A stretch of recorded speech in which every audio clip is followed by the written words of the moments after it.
Alright, welcome back to another episode of Discussions. It's probably been, I don't know, I think it's been about 2 months maybe since we done the last one. It's been a bit of time, yeah. I blame Duck predominantly for always being ill and just bailing out, but I mean, I'm probably like 10% to blame, and I'm going to give you 90% of the blame. Is that fair?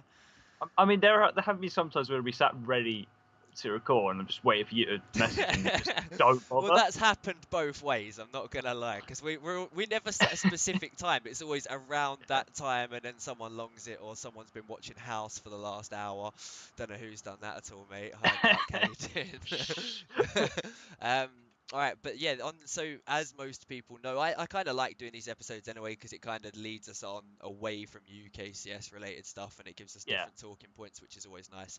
Um, so we've done a few interesting ones previously, but this one we are going to be focusing on Battlefield and the fact that they have announced an esports mode specifically, which is called Incursions. Um, Myself having participated in the vast majority of Battlefields along the line, it's always been a game that I've wondered what they were going to do from the competitive standpoint. I know there has been a small esports competitive side to it that's kind of prolonged itself, but it's never really been that big. Um, Bear in mind, EA overall have never really done that much in the way of competitive gaming for across most of their titles that they've had. Um, I'd say FIFA to an extent has recently started a decent push where they are starting to actually put some effort in towards doing it themselves as well. But besides that, there's never really been too much involved in it. So we'll kind of go through what the kind of PR release was. So there was a video for it as well, just going through some of the details for it, but it didn't really show too much in fairness. But on the Battlefield website, and the link will be in the description, it is a new competitive Battlefield 1 experience developed in collaboration with the community. Only 10 years too late, you wankers. Anyway, there's nowhere to hide, that's bullshit, nobody cares about that. So basically, they've just Wow. no, it's just You don't like random PR text. speak. I hate PR speak. Basically, to give a summary of what they've done is they're introducing a new additional mode, which is called Incursions, which will essentially be a competitive 5v5 team-based battle. There will still be vehicles involved, as far as I'm aware. Jets and whatnot won't be, because I mean, what they are trying to do is they've modified it so it's just going to be smaller versions of the maps that already exist within Battlefield 1, is from what I can understand as to what I they're mean, doing. I mean, it's 5 versus 5, so having Battlefield-sized maps would not work Yeah, I at mean, all. that's always been my big stickler on it. Like, Whereas there yeah, was sat in a corner on the other side of the map. but that's literally it. Like, from all the times that I used to play Battlefield, and there was only one mode that used to be remotely competitive for me, which was like squad Yeah. deathmatch, which was like there was like 4 squads, all teams of 4, and you'd go around doing it that way, and it was pretty good, honestly. But at the same point, because of the size of the maps, and it would always be like, it would feel like a much long-winded game, even if it was only like 20-30 minutes, because of you are spending a lot of the time running from A to B. Um, so that's always been a bit. I think that's probably been one of the biggest reasons as to why a lot of people haven't thought Mm. that Battlefield would make it into the competitive side of things, because of that sort of thing and the restraints that you've got on it because of the size of the maps. But Yeah. apparently they're still limited down more. I mean, I still think having vehicles in it will be good, because I guess especially in a smaller map, there's going to be a lot of times where you're going to have to weigh up in terms of, is even using that vehicle going to be a good idea, as opposed to if it's the larger scale maps, then yes, you need a vehicle anyway, because otherwise it's just long. There's no way jets should be allowed in a small 5v5 game type. That would just be hectic, to say the least. That would just go horribly wrong. Yeah, I mean, I'm hoping they're not going to be involved in it. I haven't actually seen anything Mm. specific saying they're not, but there's been no mention that they will be. And when they mentioned vehicles, no jets were mentioned. They've also limited it down, so it's going to be 8 specific character kits. So it will make it quite important in terms of having good communication and teamwork among that team beforehand. So, I mean, they're introducing a draft phase as well. I assume the draft phase will specifically only apply to maps, in terms of the way that it Yeah. works, in terms of banning certain maps out. So it will work like a normal competitive structure. The 8 character kit side of things, I do find it interesting, though. I think it gives a bit of flexibility, rather than opposed to your Counter-Strike way of doing it, where you're predominantly just going to have like rifles or AWPs are going to be your main guns as long as you can have them. In comparison with this, it allows a lot more flexibility. You're going to have someone that's set as a medic. You're going to have to have someone that's set as like a demolitions guy. So it adds a bit of variety to it. So I do think, from a viewing experience at the very least, anyway, Mm. that does provide an attractive side from the outside of it for people to want to watch it, because there's a bit more versatility in it in comparison to what you get with normal FPSs. I guess COD would maybe be the comparison with that in terms of perk systems, but literally nobody likes perk systems, so that can go fuck itself. But yeah, it makes no sense. Yeah, It's that's pretty much too much RNG to support a proper competitive. Well, exactly that, but that leads me on to another point of it in terms of, like, for me, one of the big reasons, like, Battlefield, for the remaining competitive side that's always been left in it, it's predominantly been on PC even still. So the one thing that I'm intrigued by that is that one big reason for me why Battlefield's never succeeded is because of the graphics and PC requirements that everyone needs in order to play it at a decent level. For me especially, like, I remember when I first got my, like, PC, like my new rig, when I'd spent like 1,500 quid on it in order to get it, and Battlefield was, this was Battlefield 3 at the time, I'm thinking it was, when I got a new rig, and it was so intensive in terms of like RAM usage, in terms of CPU usage. It was just a very intensive game, and I think that definitely is going to have a lot of restraints on people that can play it in comparison to CS, for example. As much as settings do make a difference, but you can still get away with it on low settings to a certain extent, because of the game itself isn't as graphically intensive as what you get with the games like Battlefield, where predominantly the realism factor, the graphical factor, is what makes Battlefield Battlefield in itself. So you can't really take that away from it, but it's always going to be an issue when it goes into terms of trying to create a bigger community and a competitive community. I don't see how that one's going to work out.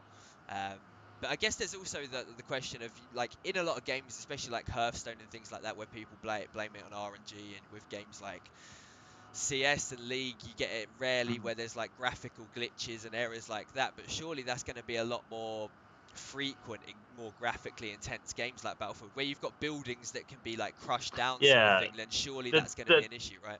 The major selling point of Battlefield of late is the fact you can have competitive games in worlds where you can literally craft by your bullets and your rocket launchers and that stuff. So putting that into a proper esports mode would be difficult, depending on people with different sorts of machines, or if it goes back to consoles, there are certain times where consoles can't handle destructions in engines like Frostbite or whatever. So it would be interesting to see if they could properly get that working, or if it would just be these buildings are the same throughout the entire thing and you just have to shoot people. Yeah, I mean, you lead it onto a decent point with that, actually, in terms of like how, if it was to go onto console, whether it's like, even so, because a console is naturally limited to 60 FPS, right, then that's gonna cause some limitations in what you can do from the graphical side of things. But I guess that leads on to the good point in terms of taking COD as the best example of this, in terms of one of the big reasons they moved to console, predominantly to focus their esports and competitive side of it after COD 4, was because of the graphical factors in it. I'm not saying that was the sole reason, but it definitely was an influence on it, in terms of that, at least on console, you know, every single person playing it has the exact same system. No one's given a set advantage in terms of graphics. No one, because of they've got a better mouse, is going to be like, the only difference is controllers. Is someone's got like a SCUF controller and someone has a normal Xbox controller. That's literally about it.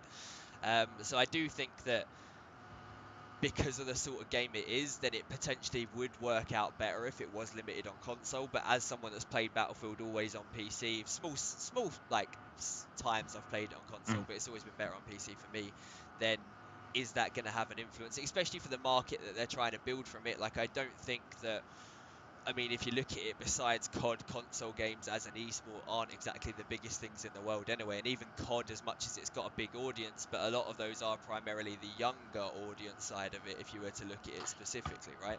Yeah. Call of Duty gets $1 million tournaments with like less than 500,000 viewers occasionally. Exactly. So it's like, and apart from the big teams in it as well, that is with the largest teams there. But then, so you got teams like Fate and Optic. Hey, that's all I know about, because I don't really follow Call of Duty Esports. So hey, it's just the viewership following them doesn't really stick to, or even go to, the actual esports tournaments. It usually sticks to their personal content sides of things rather than the actual gaming. So trying to focus an esport on console would be difficult, especially because Call of Duty is the largest on it, and that's getting less than 500,000 at a final. Yeah, I think surely EA must realise themselves that there's no way that they're going to be able to break into the market and overtake current FPSs in either one console or PC and actually get ahead of them for what they are. I was reading there was a Metro article of all places to get a fucking Battlefield interview on with certain developers and people behind DICE, and there was one specific interview where it's with David Serland, who's like a producer for DICE, and he's one of the bigger esports people behind it. And a lot of people from DICE and EA are very reluctant to actually throw the esports term out there. They're very trying to restrain and keeping it towards like just competitive overall in terms of, which I find interesting because I think it's probably the better way to approach it from their perspective rather than saying that they want to do esports and then completely flopping on the esports side of it. But at the same point, it then doesn't fill you with much confidence on the other side that they are actually going to really try and push through with it and make something that would be worthwhile for people that want to play it as a more competitive game. There was one specific thing, actually I've got a bit more here, which says about the 5v5 side of it. So they've said that there's actually going to be 4 vehicles, 2 per side. So it's actually set in terms of what vehicles you get, which I find I think that's it's the fairest way to do it. I mean, I guess the only other way you can do it is random spawns and whoever gets the vehicle first wins, but again, that falls down on a lot of RNG if you was to kind of do it that way. But yeah, so there's actually 4 vehicles, 2 per side. It's not very obvious in the menu, but that will change. I mean, bear in mind, it is in closed alpha at the moment. It's all completely, they're working on it. It's not exactly for a public release. They've just advertised what they can do or what they're planning to do with it. It is just an alpha at the moment, so... Yeah, exactly. I mean, I'd be interested to see how it works. I mean, as a person that's always liked playing Battlefield, then for sure it's definitely something that would take my eye to see how it goes. That is without a shadow of a doubt. But this bit is probably one of the biggest things that's pissed me off with the whole thing, is they've put this, the idea came very much from internal people of DICE, and they've been toying with the idea since Battlefield 2 long ago. And I'm like, well, surely that in itself is a big fucking problem, that you've had the idea around since that stage of the game development, yet you've done fuck all with it. And I don't mean that I do kind of mean it in a bad way, because at the end of the day, the way I view this is now every other game has taken its leap ahead of what Battlefield would be in terms of the competitive landscape. They've had this idea since Battlefield 2? Since Battlefield 2, yes. So since 2005? Yeah, because Battlefield 1942 was 2002, so yeah, 2 would have been around 2005, yeah. It's taken 12 years to go, oh, we should probably make an esports version of this, or a competitive version of it. And this is the thing is there's been certain people. So I think it was Peter Moore, but he's no longer with EA because I think he went to Liverpool or something like that. Didn't he? Yeah. But I remember when he first came involved in EA, and he was one of the big people that was trying to push it to go to a more competitive standpoint. But personally, throughout his time, not much got done from a public standpoint. I don't know how much influence he had behind the scenes on it. But I just find that such a weird thing that they've just never really pushed it, and considering they've had the ideas, and they say even more the fact that they're trying to take credit for it, because they were like, this idea has come very much internally from DICE. It's not as if every other person that's ever played Battlefield has pretty much said this idea to happen anyway.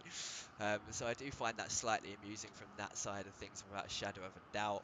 I'm just kind of reading through what other bits he's got in this interview, because it's actually a bit of an interesting one. I only just came across it, but I guess there's not too much more to go into from that specific interview itself. Again, I mean, they haven't really gone into too much information, which is expected at this point.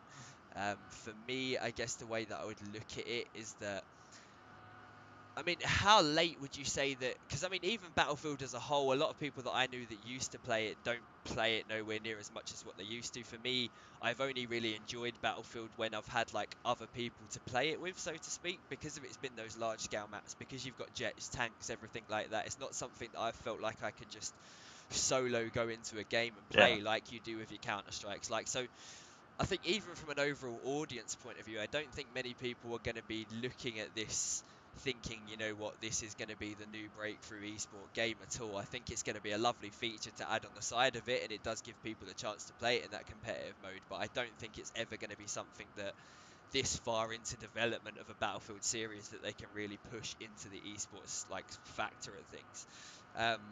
Like for you, if a new FPS was going to come out, what sort of main factors would you kind of put towards it in terms of what would appeal to you from an esports factor? If a new one was coming, let's say like take Battalion 1944 as an example of this potentially. Yeah. As they're someone they've taken a lot of old factors from a previous CODs, meshed it together, and they're trying to just go completely old school with the way that they present the game and the way that the game works. For you, what sort of like factors would appeal to you for a new esports FPS game coming up? Developers that actually give a shit. No. It's true. It is a yeah. true statement. It need to have basically all the good parts of Counter-Strike and then none of the shit bits. So it needs something that's easy to understand but quite difficult to be good at, or at least be the best at, and something that will not always constantly change but have minor tweaks so that no one can be good at it and then always stay at the top by doing similar things. But then isn't Valve the best example of, say, like, especially when we're sticking down the whole like developers that listen? Valve aren't exactly one to make it obvious that they do listen with some of the random changes or non-changes that they make. Yet the game itself has still been able to kind of reach the highest peak of FPS games from an esports title. So do you think that as much as developer influence is a very important thing, but do you think that it's just the basic fundamentals of the game which are more important to take that lead into a competitive game mode? Because even if EA at this point have the most like well-received developers in the world that listen to everything the community wants to say, blah blah blah, do you think there would still be a chance that the game could compete on the same level as what CS does from a viewership standpoint, from an interest standpoint? In terms of Battlefield 1, no, it won't be able to touch Counter-Strike at any point. If it would be, it could possibly manage it for another game, which would be similar to Counter-Strike and a lot of developer backing and literally pumped money into it, so it would be forcefully at the top all the time. That could probably break it, but it might just split it with other people. What? Not Battlefield, essentially. Basically, no, not Battlefield, because Battlefield's too far out of where Counter-Strike is in terms of an esport, and it's the thing with Battlefield is everyone looks at it as like, oh, that's a console game, that's easy, that's fun to play, that's easy to get good at. Nobody's going to go right, I want to be the best at this thing because I mastered it, and they spent hours and hundreds of hours mastering every little detail, because there isn't that in Battlefield, because the size of the maps and just shooting guns, it's not as precise as Counter-Strike, or it has like little patterns you understand, and there's no tight corners where you have to throw a smoke in and sort rounds out. It's just it's much different. I don't know. I mean, I definitely think there is a big strategic element to Battlefield, especially with the way that the maps would go. I mean, I personally say there's going to be a lot more places for someone to say like hide in a high-rise building or at the top of a building in comparison to what you can do in CS, where the maps are a lot more open, but it's just more kind of small little corners and crevices that you get in CS maps, more so than actual buildings for you to like out in the open type hiding. I mean, I'm going to be interested overall. The one thing that I would say that I personally don't see Battlefield ever reaching the heights of what a Counter-Strike is in terms of the competitive game mode and how popular it is actually going to be. It is still very early days. I mean, the fact it is closed alpha, I guess you can't really make too much judgments at the moment because you don't know what else they're actually going to come out with and release. But it's still something that the other thing that gets me, and this is like a PR thing again, where I just hate it in terms of, I don't see the point in why they're going quite ham on making that announcements like they did in terms of when the game is that unfinished, because of where EA do not have the best PR standpoint when it comes to esports and competitive games overall, and most people have just given up any form of hope with EA when it comes to it, then personally I think it's a bit risky to come out and say that you're wanting to do this sort of thing just because of if it doesn't come out and it doesn't work the way that they want it to, then that's going to be like, personally, if this fails, there's no way back for Battlefield in an esports environment. Like this to me would be their absolute last ditch survival attempt in order to try and make it work. And like for me, even with like even in UFrag, we had Battlefield teams like for Battlefield 4 and Battlefield Hardline when Battlefield Hardline came out, although Battlefield Hardline competitively was just shit. But even in that environment, and we were still, even then, like it was so easy to be playing against teams like Fnatic and things like that at the time because of how small the competitive environment was for it. And I think the strategic side of it is actually really, really in depth with how far you can go with it. So I do think that opens it up. But then I guess you've got to compare it to potentially more closed down versions of the game, like what a Rainbow Six Siege would be in terms of like graphically and the way that it's played. I guess you can make comparisons to the way that Battlefield works, but I think it's a lot more closed knit in comparison to what Battlefield would be. But there's games like Insurgency as well, which are very, very similar as to the way that I would expect a Battlefield to work on a competitive standpoint. So I just don't see how they're actually going to take a lead on this and actually push it. Like, I think the game will work. I think it will be a lovely feature that gets added in. I just don't think it's ever going to get to the point where it's going to be worthwhile for tournaments to necessarily start picking it up and playing it at that sort of level. Like, it's not going to be a game you're going to see viably at like an Epic LAN or an I series without a shadow of a doubt, is it? It's not going to be a game that makes that breakthrough. Pretty much, no. So I mean, for you, like, what would you like to see Battlefield do to try and make it a better game in terms of the competitive environment? Like, from what they've announced already, is there anything else you would like to see them try and do? Not make it shit, to be honest. The basic fundamentals. Basic. Yeah, because like Battlefield 1's a game I played a bit, and even when it was out for a couple of months or so, there was still quite a bit of, still some quite major bugs going through.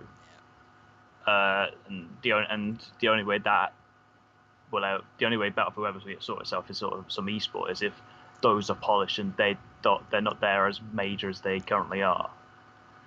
Because like Counter-Strike has some bugs, but they're not as massively game breaking as a tank literally flies across a map because someone shot the tire out or whatever. That's the thing is, again, it just leads back to that point about the graphic side of things, doesn't it? In terms of if you have got the capability of buildings being able to come crushing down, or I mean, it depends on what vehicles you get given as well, because they haven't specified that. They've just said 2 vehicles per team. So is it going to be one like, you know what I mean, vehicle like person transport like vehicle, or is it going to be like a tank? Is it so? Because I mean, that's going to again completely vary up the way the game's played if you've got a tank involved, or if it's just going to be people transportation. So, or it might be those kind of like UAZs with a machine gun on top, so it's light infantry vehicle type scenarios as well. That I guess that could make it a bit more interesting in that sort of thing. I think tanks would just be way too OP for that sort of environment of the game. And I mean, I was looking around some forums and seeing what other people's like feedback was, it like from the announcement, what it actually was. But a lot of them are genuinely in that boat where again they think it would be like similar to what we're saying essentially, in terms of they like the idea of it, but they don't think it's going to be anything more than an add-on towards the game itself. They don't think it's going to be a title that's going to take away. The vast majority are in the same viewpoint, that it's going to be very, very restricted in terms of graphics, in terms of glitches that you're going to get from the game. Because I mean, I guess at the end of the day, if they know what maps they've shortened it down to and it's the smaller scale maps, then fixing these glitches and whatnot shouldn't be the most difficult job in the world. Yeah. But I guess maybe because of the amount of glitches which could potentially be expected, because especially if you're putting these at tournament prize pool level, if someone loses out to a glitch, e.g. if we're going to go back to the whole like boost gate type scenario in CS with Fnatic and Olof and that whole scenario, and the euphoria that got around it in terms of abusing that glitch and the amount of hate that they got from it. Yeah, we end up spending like 4 hours deciding what decision to make. Exactly, right. So you can't have that sort of environment again, whether it be something, a glitch that the players abuse themselves, or whether it be a glitch that's just naturally happened within the game that's then caused an effect for one team or the other to lose or win, or however it's going to work. So I do see a lot of issues coming out of that. I mean, at this point, do you have any faith in EA and DICE overall as kind of companies that are going to be able to push it into an esports title? No. Like, realistically, going through all the titles that they've ever done, what game? Because I mean, another game that I was excited about when it first came out was Titanfall. Yeah. I was genuinely like, I played the beta. Yeah, the thing is, Titanfall came out and it was like, oh, this could be a good console FPS. Yeah. And then it came out and then they absolutely fucked it up by not putting any sort of backing behind it in terms of tournaments. They didn't have. Now for Titanfall 2, they've realised that was the point that they missed out on, and now they're starting to do it. But by that point, it's too late. Exactly. By that point, Titanfall 2 is pretty much the exact same game as before, Yeah. and no one cares about it because nobody wants to practice it because It's EA fucked it up exactly that. massively before. So I mean, I still played it on PC when it first came out in the Yeah. beta, and me and my mates were really, really excited. I thought the different game modes were actually really sick, and it added a bit of variety to it in terms of whether you wanted to play the infantry mode, whether you wanted to play with Titans themselves, or just solely Titan modes, which was pretty dope as well. And they just put like, so when ESL like started backing it a little bit in terms of having like the ESL Play small little tournaments that they had going through it as well. I mean, it was picking up a fair amount of attraction, but it was just so many fucking issues with it, and I don't think you could properly host your own game servers as well, which led to an issue, which is the same thing they'd done in Battlefield 1, that being said, was they took away the ability initially for people to have their own servers, so there was literally like no competitive landscape to it, because it's all servers hosted by EA and DICE themselves, so what are people expected to do at that point? So it's such a random one, like, I've just... When I first saw it, I was genuinely excited. I was like, finally, they're doing something. But then it kicks in, and then you're just like, you know what? It's just not going to fucking work, is it? It's just going to be a waste of time. I would love to jump behind the bandwagon on it. And I know a lot of people that do still genuinely enjoy playing Battlefield, but I just don't see... It's just way too late for me for it to work out remotely at this point. I mean, I look at the sort of the games EA have that are competitive, and the one I can think of straight away is FIFA. Yeah. But that's not even them pushing it. That's FIFA itself it's pushing the it. community behind FIFA that's actually The community itself push it well, yeah. But then, in terms of companies pushing the game, you look at the actual Football Federation who's done it. Yeah. So, like, the name EA have used for their tournament, and then everyone goes up, and then everyone, oh, it's great how they're doing in esports. No, it's not EA. It's fucking the people in Switzerland going like, look, this is good for us. It means we're not irrelevant in 10 years' time. Everyone played this. Thank you. I think FIFA's always been, because of it's a game that's always going to be relevant in a way, isn't it? Because of, at the end of the day, how universal football is overall. The fact that, I mean, sheer number-wise, people are always going to be interested in that concept of a game. And the fact that it's gone on for so long already to the point where it is now. I remember playing the first original versions of FIFA, man, and how it was that, like, diagonal pitch with those, like, shitty little 2D characters. It was horrible, but at the time it was sick. So it's like, so as it's developed, it's been interesting to see. And I think so many people, or like, because it is a game you have to play to win as well. It's not sort of game that you can kind of rely on others, or you can get away with certain results, and that sort of way it works. Like, it's always you play to win, you get knocked the fuck out, see you later type scenario. And I think the tournament side of FIFA is getting a lot better. I do think that there are, like, overall prize pools are starting to get more better. The way the Ultimate Team Championships, like, work together in terms of having it all from different regions and then putting it all together towards the end. I do like the way that the actual ecosystem of FIFA is set up. I just think it needs a lot more help from a PR standpoint and a marketing standpoint to make it more worthwhile and put a lot more money into it overall. But it's definitely going in a good way. But again, it's not through the backing of EA themselves. It's because of what EA happened externally. EA can't support anything but piss, really. You could see what they were trying to do when they released Battlefield Hardline, as in, let's make an esports title, which is, but like Battlefield style, but it has everything that Counter-Strike had, which basically cops versus robbers, which isn't Counter-Strike at all. You've just done cops versus enemies there. Well done. Congrats. Well, I think the thing is even with COD, and I mean, COD lent a different way, because after COD 1, COD 2, COD 4, it was always Search and Destroy. Search and Destroy was the only type of game mode that you would get in that people would really actually play decently at a competitive level. Now, past that, then they started to introduce more game modes, and they started to vary up the way that a match would actually work. So it would be a bunch of different game types is how in order for the scrim. And that's why you've got like hardpoint, you've got, you know what I mean, you had capture the flag, all that, like uplink, whatever the fuck it is now, and how that's kind of evolved. And obviously Counter-Strike's one of the few games that's kind of kept to that S&D bomb disposal mission and the way that it's actually worked. So that's an intriguing one. But I think that's the only way that I just don't see any other interesting way of doing it. Like with FIFA, you've got a lot of advantages because of it's just, as much as it's always going to be different, but it's always the same thing every single time. Besides, the teams are different. Like the pitch is always the same, whatever, like however you want to look at it. So you've got a lot of stability in the way that works. Was in games like Counter-Strike, because of the stability of the game itself hasn't actually changed. Okay, there's variations to guns and stuff like that, but yeah, I mean overall, I think it pow, that just put me off completely. So yeah, overall, I guess this video is just a kind of a little roundup of what they're planning to do with it. I mean, overall, I guess me and you, Duck, do want to kind of do these sort of things more frequently if we can. As I mean, in fairness, there's so many topics we could actually cover on a regular thing, whether it's actually like, I guess it's Yeah. worthwhile to an extent, but there's loads of things consistently happening in the esports world, which I think are still of interest to people, are still good to know in certain ways. So by all means, we will be kind of doing more videos in future. If you've got anything to recommend, then by all means, let us know via DMs, via Twitter, via the YouTube comments. It's always good. Aside from that, though, like just as the roundup of the video itself, summary is Battlefield are launching a new add-on essentially, which is going to be a competitive 5v5 game mode. There will be vehicles on either side, but only 2 vehicles assigned to each team. There's going to be a lot of strategy behind it, because I mean, you've got 8 different character classes you can use and so forth. The maps are going to be smaller down versions. Summary is as good as it's going to be, and we think it will be lovely to play, but there's no way that it's ever going to compete on a competitive landscape. That's pretty much the opinion from me and Duck. I think the same thing's going to apply to the vast majority of people that have taken an interest in it. But yeah, by all means, if anyone's got any feedback or anything they want to let us know, by all means, give us a shout. Other than that, remember to like, comment, subscribe, follow us on Twitter. Both mine and Duck's will be on the screen and in the description below. So yeah, thanks very much for watching, and peace. Say goodbye, Duck. Oh